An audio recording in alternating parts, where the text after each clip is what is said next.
Okay, now that we're in our thinking chair, let's think.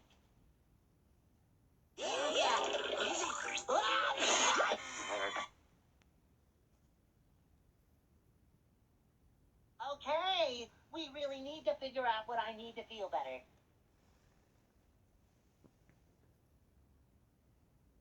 Our clues are a spoon.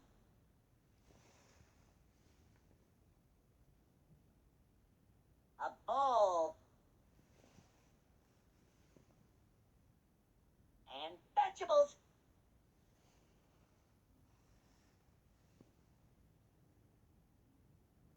So what could Blue think I need to feel better with a spoon, a bowl, and vegetables?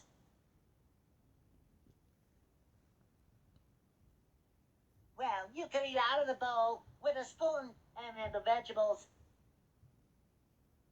And make a